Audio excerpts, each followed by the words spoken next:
Hey man, what it is? This is Deem, and I am your host, and this is By Any Means. There go to Cash App, $ Deem by any means. There go to PayPal at Deem by any means. Y'all already know what I'm about to say. I don't care if you leave $1, $2, $3, $100. Is much appreciated, y'all.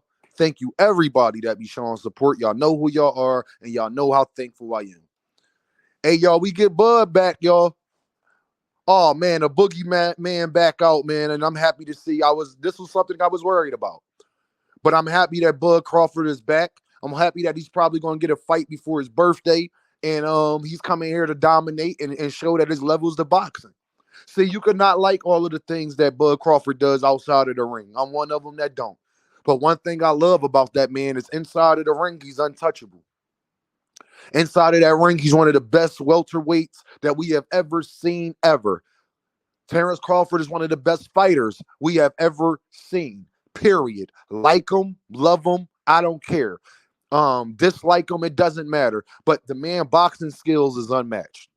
And he's going to show against Magnumov or whatever. I don't even know how to pronounce that dude's name because he only got 10 fights. So I don't really know too much about the guy. But one thing I do know is he a puncher.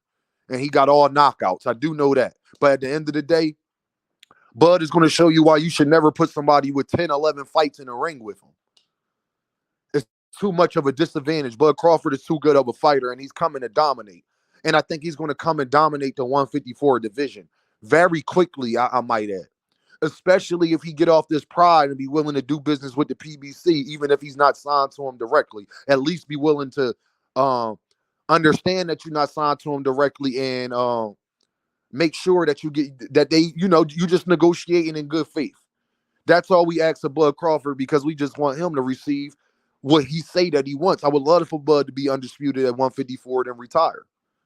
Because that's probably about how long it would take until, he about almost 40 before he probably would be able to achieve that. Because these fights, like I said, y'all, we almost about to be through the year. By the time he fight, it'll be halfway through the year right then and there. And he'll be turning 37. So it's like how much, you know what I mean? But I just think Bud's skills he's going to show dominance. Complete dominance. And if you've seen him, he looked like he already in good shape. So that what that tells me is that Bud Crawford never stopped being in the gym since that Spence fight. He didn't take a break. He didn't do what Earl Spence did. He was back in the gym immediately. And if you remember, right after that fight was over, they showed Crawford back in the gym. One thing about that man, he's a hard worker, man. His work ethic is unmatched. His work ethic is unmatched. You might be able to say it's people that work just as hard as Bud Crawford. You won't be able to say it's a boxer that works harder than him. They got to show that. So I'm very happy about that card that they put on with the Prince and all that, bringing boxing in America. We don't have to go to Saudi Arabia like everybody was saying. They didn't understand that was our problem with the Prince. It's not that you're putting on boxing matches. I love boxing matches. I just don't want to have to go to Dubai to see it.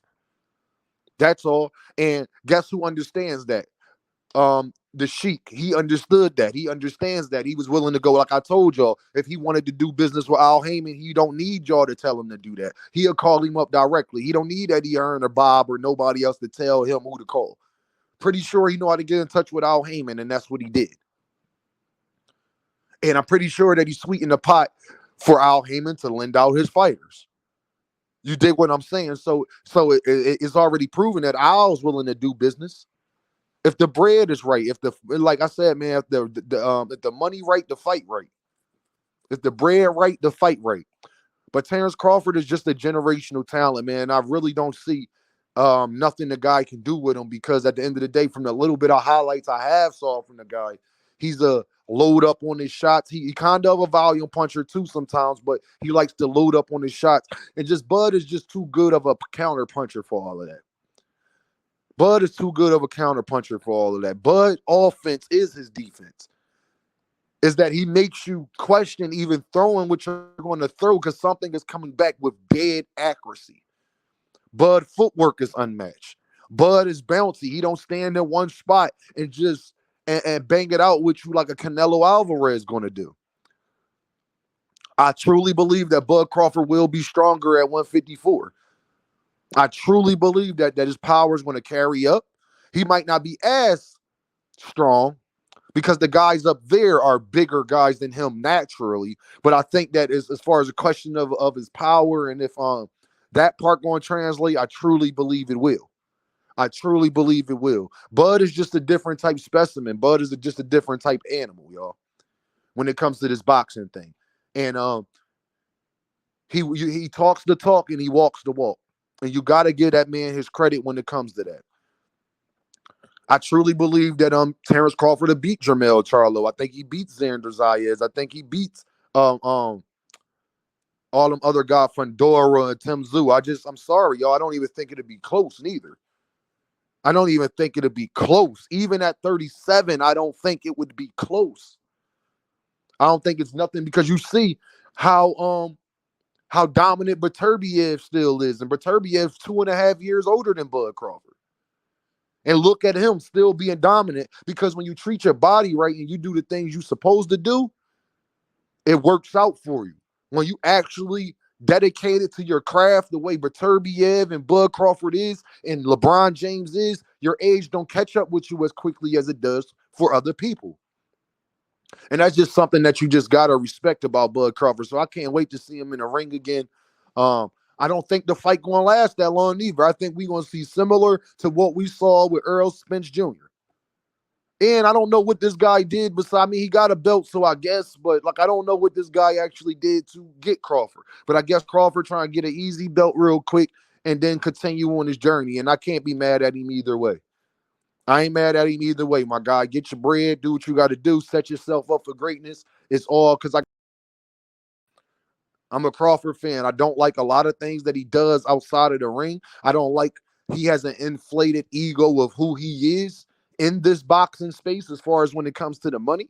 And that makes it even more difficult to get fights, because if you're not realistic about what you are, this is why I think the main reason why Terence Crawford don't go to PBC is not that he think he gonna not get his bread. Crawford don't want to get paid what he weigh. Crawford want to tell you what he weigh, and then you pay him and deal with the results. And certain companies and certain people not doing business like that. So it's probably best that Crawford, get in tight with the Sheiks and all of that and have them put on his matches, because then he could get his guarantees and they'll be willing to put up bread for the other promotional companies and everybody else to benefit from it also by lending their fighters out to, ultimately get dominated by Terence Crawford. And y'all, if he go to 154 and dominate, y'all, there's nothing else you could say about the man. We got to put him top 10 ever. It'd be nothing else you could say about the man. That'd be 3 times undisputed in 3 different weight divisions. Do you know how hard that is to do? Do you know how hard that is? It's almost impossible to do, but he's doing it. So we got to just fall back, man, and see what Crawford going to do. You could not like his moves, but you got to respect that man and his talent and what he brings to the table. Terence Crawford don't really have a weakness in his game. If anything, I see in Terence Crawford weakness is sometimes Crawford will let you hit him. His defense not the best. His head movement. He don't move his head enough for me. Same problem I have with Devinhaney, but the difference is with Terence Crawford is he does everything else so exceptional that it's hard for people to even take advantage of that. But we've seen Spence get clean ones off on him. Gamboa, Mean Machine, the whole 9. But